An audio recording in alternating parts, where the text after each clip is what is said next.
வணக்கம் நேயர்களே, சத்தியம் சாத்தியமே நிகழ்ச்சிக்கு வரவேற்கிறோம். ஒரு 18 புதிய வசதிகளோடு பத்திரப்பதிவு துறையில் ஸ்டார் 3.0 என்ற ஒரு திட்டம் தமிழ்நாடு அரசாங்கத்தால் நடைமுறைப்படுத்தப்பட்டிருக்கிறது. பதிவுத்துறையில் சில மாற்றங்களை செய்து தமிழ்நாடு அரசு கொண்டு வந்த மசோதாவிற்கு குடியரசுத் தலைவர் ஒப்புதல் வழங்கியிருக்கிறார். இந்த 2 விஷயங்கள் குறித்து பேச இருக்கிறது. மக்களுக்கு எந்த வகையில் பயனளிக்கக்கூடிய வகையில் இந்த புதிய திட்டங்கள், புதிய சட்டம் வடிவமைக்கப்பட்டிருக்கிறது என்பது பற்றி 3 விருந்தினர்கள் பங்கேற்கிறார்கள். ஃபெய்ரா அமைப்பினுடைய தலைவர் டாக்டர் ஹென்றி இந்த அமர்வில் பங்கேற்கிறார். அதே போல ஓய்வு பெற்ற மாவட்ட பதிவாளர் முனைவர் பாலு, பில்டர்ஸ் இந்தியா அமைப்பினுடைய சிஎம்டிஏ டிடிசிபி கமிட்டியினுடைய சேர்மன் திரு ராம் பிரபு இன்னும் சற்று நேரத்தில் நம்மோடு இணைய இருக்கிறார். இணைந்திருக்கக்கூடிய இருவரை வரவேற்று நிகழ்ச்சிக்கு போகலாம். சார், 2 பேருக்கும் வணக்கம். ஹென்றி சார், இந்த ஸ்டார் 2.0 பற்றி நம்ம ரொம்ப விரிவாக பேசணும் அப்படின்னு நினைக்கிறேன். இந்த 3.0 வந்து காகிதமில்லா ஆவணப்பதிவை இது செய்வதற்கு வழிவகுக்குது அப்படின்னு சொல்லுது. அது என்னட்டு எங்களுக்கு கொஞ்சம் தெளிவாக சொல்லுங்களேன் பார்ப்போம். இல்லை சார், ஆக்சுவலி பதிவுத்துறைக்கு 160 ஆண்டுகளுக்கு மேலான நீண்ட நெடிய வரலாறு உண்டு. கடந்த முத்தமிழறிஞர் கலைஞர் அவர்களுடைய ஆட்சியில் 2010ஆம் ஆண்டு ஸ்டார் திட்டம்னு சொல்லிட்டு இணைய வழியில் ஆவணங்களை சேமித்து வைக்கிறது, உருவாக்குறதுக்கான ஒரு திட்டத்தை கொண்டு வந்தார்கள். பிறகு புரட்சித் தமிழர் எடப்பாடியார் அவர்களுடைய தலைமையில் 2018ஆம் ஆண்டு இந்த ஸ்டார் 2.0 திட்டம் மேம்படுத்தப்பட்ட திட்டமாக கொண்டு வரப்பட்டது. அதில் பல்வேறு குளறுபடிகள், குறைகள் இருக்கிறதை சுட்டிக்காட்டி கடந்த 2021, 22, 23 பிப்ரவரி ஆகிய மாநாடுகளில் அகில இந்திய ரியல் எஸ்டேட் கூட்டமைப்பின் சார்பில் இந்த பேப்பர்லெஸ் ப்ரெசன்ஸ்லெஸ் அப்படின்னு கொடுத்துருக்கக்கூடிய ஆவணங்களை பதிவு செய்கிறதுக்கு, அதாவது இப்போ ரிஜிஸ்டர் ஆஃபீஸில் ஒரு 100 ஆவணங்கள் பதிவாகிறது அப்படின்னு சொன்னால் 25 ஆவணங்கள் தான் பொதுமக்கள் அவங்களுடைய நிலங்களை வாங்கிறது, விற்கிறது, அதேபோல் வீடுகளை செகண்ட் சேல், இரண்டாவது மறுக்கிரயம் நடைபெறக்கூடிய இனங்கள் செயல்படுகிறது.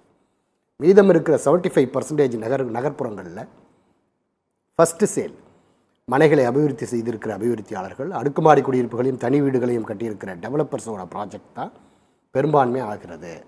அதனால் இவர்களுக்கெல்லாம் நீங்கள் மேம்படுத்தப்பட்ட ஒரு ஆன்லைன் 3.0 திட்டத்தை கொண்டு வந்து அவர்களுடைய திட்டங்களின் அடிப்படையில் வழிகாட்டி மதிப்பு நிர்ணயம் செய்து அதுக்கு நீங்கள் ப்ராப்பராக ஒரு கோடு கொடுத்துடணும். என்னெல்லாம் அவங்க பிளாட் சேல் ஆகிட்டு இருக்கோ அவங்களுடைய அலுவலகத்தில் இருந்தே இப்போ நம்ம biometric video finger print recording system கொண்டு வந்துட்டோம். ஆதார் கார்டை லிங்க் பண்ணிட்டோம்.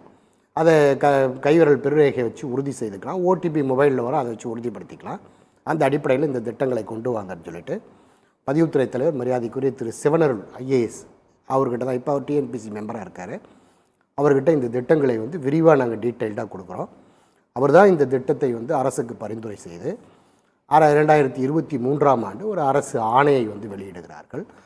அந்த அரசாணையின் அடிப்படையில் தான் இந்த திட்டம் உருவாக்கப்பட்டு தற்பொழுது நடைமுறைக்கு வந்திருக்கிறது. இதில் என்னென்னா பேப்பர்லெஸ் ப்ரெசன்ஸ்லெஸ் ரெண்டுமே கொடுத்துருக்குறாங்க. நேரடியாகவும் நீங்கள் சார்பதிவாளர் அலுவலகத்துக்கு செல்ல வேண்டியதில்லை. அதே போல் பேப்பர் இல்லாமையும் நீங்கள் டிஜிட்டல் வடிவிலேயே கூட இந்த ஆவணத்தை 2 முறையும் கொடுத்துருக்காங்க. நீங்கள் பேப்பர் இல்லாமையும் பண்ணிக்கலாம், வித் பேப்பரோட ஸ்டாம்ப் பேப்பர் அதெல்லாம் உள்ளீடு செய்து அதனுடைய தகவல்களை பதிவேற்றம் செய்து அது எவ்வளோ ஸ்டாம்ப் பேப்பர் வச்சுருக்கீங்களோ அது போக விகுதி கட்டணத்தை செலுத்துறதுக்கு, அப்புறம் QR கோடு மூலமாக அந்த பற்றாக்குறைக்கான கட்டணத்தை ஒரு லிமிட் கொடுத்து அதுக்குள்ளே செலுத்துறதுக்கு இந்த திட்டங்களை எல்லாம் அதில் உள்ளடக்கி கிட்டத்தட்ட ஒரு 18 ஆவணங்களை பதிவு செய்கிறதுக்கான ஒரு திட்டத்தை கொண்டு வந்திருக்கிறார்கள். அப்போ புதியதாக டெவலப்பர்ஸ் உருவாக்கக்கூடிய அந்த அடுக்குமாடி குடியிருப்புகள், அப்புறம் மனைவி பிரிவு, அப்புறம் அக்ரிமெண்ட் பண்ணுறது, அப்புறம் லீஸ் டீடு அதை பண்ணுறது, அது மட்டும் இல்லாமல் நீங்கள் பொசிஷன் ரைட்ஸோட அடமான கடன் பத்திரம் கொடுப்பாங்க, அது சுவாதீனத்தோடு சேர்த்து கொடுக்கறது, அப்புறம் சுவாதீனம் இல்லாமல் கொடுக்கறது, அப்புறம் MODT memorandum of deposit of title deed, அது இப்போ வங்கி கடனுக்காக வாங்கக்கூடிய ஆவணங்களை ஒப்படைக்கிறது, அதுக்கான பரிசல் ரசீது, இந்த மாதிரி கிட்டத்தட்ட ஒரு 18 திட்டங்களை, அப்புறம் ஈஸியாக இணையதளம் வாயிலாகவே பார்த்துக்கிறது, மேரேஜ் சர்டிஃபிகேட்டை பொண்ணோட பேர், பையனோட பேர், அந்த திருமண டேட்டெல்லாம் உள்ளீடு செய்தே பண்ணிக்க முடியும். சரி. அப்புறம் இன்கம் ரன் சர்டிஃபிகேட்டை ஒரு கிராமத்தில் உள்ளது ஒவ்வொரு காலகட்டத்திலையும் பல்வேறு அலுவலகங்கள் இருக்கும், அந்த கிராமங்களின் அடிப்படையில் எடுக்கிறது.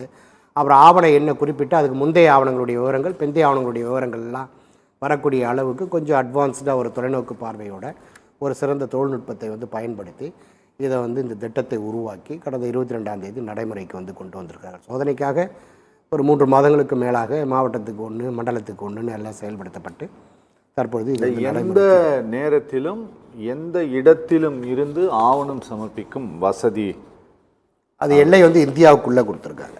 இந்தியாவுக்குள்ளே எங்கிருந்தும் எந்த நேரத்திலும் வந்து உலக அளவில் இல்லை, இந்தியாவுக்குள்ளே இந்தியாவினுடைய எல்லைகளில் எங்க இருந்து வேணாலும் ஒருத்தங்க தமிழ்நாட்டுக்குள்ள வந்து அவங்க ஒரு ப்ராப்பர்ட்டி வாங்குறாங்க அப்படின்னா அதை பண்ண முடியுமா? ஆமாம், ஏற்கனவே நம்ம நிர்மலா சீதாராமன் வந்து சொல்லியிருக்காங்கல்ல, ஒரே நாடு ஒரே சொத்து ஒரே பதிவுன்னு திட்டம் கொண்டு வந்திருக்காங்க. அதுக்கு இது வழிவகுக்கும்னு நான் நினைக்கிறேன். நம்ம அதை குறித்து நம்ம அரங்கம் பேசியிருக்கிறோம். Okay okay. ஸோ அது இந்தியாவினுடைய எல்லைகளுக்குள்ளே இருந்து எங்கே இருந்தும் எந்த நேரத்திலும் நம்ம வந்து பதிவு செய்யலாம்.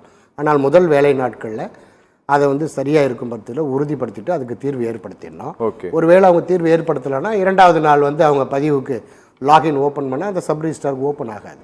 ப்ரீவியஸ் இருக்கிற டாக்குமெண்ட்லாம் கிளியர் பண்ணாதான் அது வரும் அப்படிங்கிற ஒரு திட்டத்தை தொலைநோக்கு பார்வையோடு கொண்டு வந்திருக்கிறார்கள். அது வந்து வரவேற்க வேண்டிய திட்டம் தான்.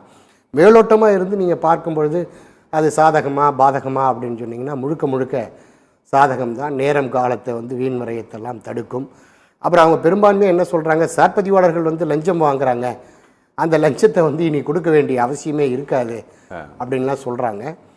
அது எந்த வகையில் வந்து சாத்தியம் அப்படி தெரியல. ஏன்னா மேலே தலை சரியாக இருந்தால் தான் கீழே சப் ரிஜிஸ்டார்லாம் சரியாக இருப்பாங்க. தலையே காசு வாங்கிட்டு தான் அதை பதிவு செய்யும்பொழுது அப்புறம் கீழே சார்பதிவாளர்கள் வந்து அதில் ஏதாவது காரணங்கள் சொல்லி அவங்க ரெஃப்யூசல் போட்டாங்கன்னா அதை நாங்கள் நோட் பண்ணிப்போம். அதுக்கு வந்து ஒரு எம்ஐஎஸ்னு ஒரு நிர்வாகிகளை வந்து மேனேஜ்மெண்ட்டு ஆக்சுவலி இன்ஃபர்மேஷன் அந்த இதெல்லாம் சிஸ்டம்லாம் வச்சுருக்குறோம், மேலாண்மை தகவல் இதெல்லாம் நாங்கள் ஃபாலோ பண்ணுவோம், நடவடிக்கை எடுப்போம்லாம் சொல்கிறாங்க. அது எல்லா சிஸ்டமும் சரியாக இருக்கும் நடைபெறும் அப்படின்னு சொல்லிட்டு ரைட் பர்சன் ராங் டிபார்ட்மெண்ட்டில் ஹெச்ஓடியாக இருந்து இதை பண்ணியிருக்கிறதா தான் நான் பார்க்குறேன். பட் அது நடைமுறைக்கு வரும்பொழுது தான் அதில் என்ன சாத்தியக்கூறுகள் இருக்கிறது அப்படிங்கிறதெல்லாம் பார்க்கணும்.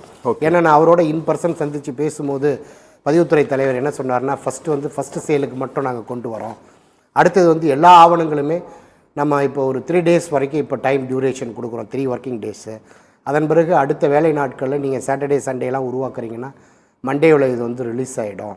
அது ரிலீஸ் ஆகலைன்னா டியூஸ்டே ஆட்டோமேட்டிக்காக அவங்களுக்கு லாகின் வந்து லாக் ஆகிடும் அப்படின்னு சொன்னார். அப்போ சொன்னேன், சார் இந்த மாதிரி எல்லா சொத்துக்களையுமே நீங்கள் கிரயம் பண்ணுறதுக்கான வழிமுறைகளை கொண்டு வந்துட்டிங்கன்னா பல பெருநகரங்களில் குறிப்பாக மதுரையிலலாம் 5 லட்ச ரூபா தான் சொத்து மதிப்பு இருக்கும், ஆனால் சந்தை மதிப்பு 5 கோடி ரூபா இருக்கும். அது ஏதோ மதுரையில் இருக்கிறவங்க அதை ஆளை கடத்தி அவங்கள கொண்டு போய் உட்கார வச்சு இதை ஆன்லைன்லேயே பதிவு முடிச்சுட்டு டாக்குமெண்ட் ரிலீஸ் ஆகிற வரைக்கும் அவங்கள கிட்னாப் பண்ணி வச்சுட்டு அனுப்பிச்சிட்டா என்ன பண்ண போகிறோம்? 5 லட்சம் மட்டும் ஆன்லைனில் அனுப்பிச்சிடுவோம் கைட்லைன் வேல்யூக்கு, மீதி இருக்கிற பணத்தை கொடுக்க முடியும். அந்த மாதிரி பல பெருநகரங்கள் 2 tier city 3 tier cityலாம் சந்தை மதிப்புக்கும் அரசு வழிகாட்டி மதிப்புக்கும் நிறைய வித்தியாசங்கள் இருக்கிறது. இப்போ கோயம்புத்தூர் மாதிரி இடையார்பாளையம் ஏரியாலாம் பார்த்தீங்கன்னா மார்க்கெட்லேயே 1.5 கோடி தான் இருக்கும், ஆனால் சந்தை மதிப்பு 4,36,00,000, மினிமம் 1000 ரூபா கைட்லைன் வேல்யூன்னு வச்சுட்டாங்க. அப்படிப்பட்ட இடங்கள்லாம் அந்த பிரச்சனைகள் குற்றங்கள் நடக்காது. ஏன்னா கம்பல்சரி டாக்குமெண்ட்டில் நம்ம வந்து ஆன்லைன் பேமெண்ட் டிரான்சாக்ஷன் வந்து மென்ஷன் பண்ணும்போது அப்போ இப்படி வித்தியாசங்கள் அதிகமாக இருக்கிற இடங்களில் அது பண்ணுறதுக்கு வாய்ப்புகள் இருக்கும். ஒன்று. அடுத்தபடியாக ஒரு குடும்பத்தில் வலிமையான ஒருத்தர் இருக்கிறான், ஒரு விடுதலை ஆவணமோ ஒரு பாகப்பிரிவினை ஆவணமோ பண்ணணும் அப்படின்னு நினைக்கும் போது ரொம்ப எளிமையாக அவன் வந்து மீதி இருக்கிறவங்களாம் கூப்பிட்டு உட்கார வச்சு த்ரிட்டன் பண்ணி போதிய அவேர்னஸ் இல்லாதவங்க எல்லாம் உட்கார வச்சு அழகாக அந்த ப்ராப்பர்ட்டியை தன்னுடைய பேரில் இணையதளம் வாயிலாகவே டிரான்ஸ்ஃபர் பண்ணிடுறதுக்கான வாய்ப்புகள்லாம் இதில் வந்து இருக்குது. எந்த அளவுக்கு இந்த திட்டம் வந்து மக்களுக்கு பயனுள்ளதாக இருக்குமோ அதை விட 2 மடங்கு அது மிக மோசமான விளைவுகளை பொதுமக்களுக்கு வந்து ஏற்படுத்தக்கூடிய வகையில் இந்த சட்டத்தில் நிறைய ஓட்டைகள் இருக்கு. இதுக்கெல்லாம் அவங்க என்ன பாதுகாப்பு அந்த பொதுமக்களுக்கு? இப்போ வீட்டுக்கு நீங்கள் வந்து போயிட்டு பதிவு பண்ணுறோம் அப்படின்ற விஷயங்களில் ஒரு சொத்தை ஒருத்தன் விற்கவே இல்லை, அவனை வலுக்கட்டாயமாக வீடு ஏறி குண்டர்களோட அடியாட்களோட இப்போ தான் சமீப காலமாக நடந்துகிட்ருக்கு, இது எல்லாத்தையும் பார்த்துட்டு தானே இருக்கும். அப்படி நீங்கள் வீட்டு ஏறி நீங்கள் இதை இணையதளம் வாயிலாகவே பதிவு செஞ்சு அவனை விடுவிக்கிற வரைக்கும் அவங்கள ஒரு வளையத்தில் சுற்றி வச்சுட்டு டாக்குமெண்ட்டை வாங்கிட்டா என்ன பண்ண போகிறாங்க? அப்புறம் பைசல் ரசீதுக்கு என்ன பண்ண போகிறாங்க? லீஸே கொடுக்கலன்னா அவங்ககிட்ட லீஸுக்கு வாங்கிட்டோம்னா ஈஸியாக பண்ணிடலாம். ஒரு ப்ராப்பர்ட்டி விற்கவே மாட்டோன்னா அவங்ககிட்ட அக்ரிமெண்ட்டை உட்கார வச்சு கார்னர் பண்ணி ஒரு லிட்டில் பிட் பேமெண்ட் கொடுத்துட்டு அக்ரிமெண்ட் என்டர் பண்ணிடலாம். இந்த மாதிரி பல நடைமுறை சிக்கல்கள் இருக்குது. அப்போ பொதுமக்களுக்கு என்ன மாதிரியான பாதுகாப்பை இந்த அரசு லீஸ் டீடுக்கோ இல்லை ரிலீஸ் டீடுக்கோ அடமானத்துக்கோ என்ன மாதிரி பாதுகாப்பு கொடுக்க போகுது, எப்படி நடைமுறைப்படுத்த போகுது அப்படிங்கிறதா மிகப்பெரிய $1 மில்லியன் கொஸ்டினாக இருக்குது. ஸோ அதுக்கு தான் ஒரு சரியான தீர்வு இந்த அரசு கொடுக்கணுன்றது தான் நம்மளுடைய வேண்டுகோள். ஓகே.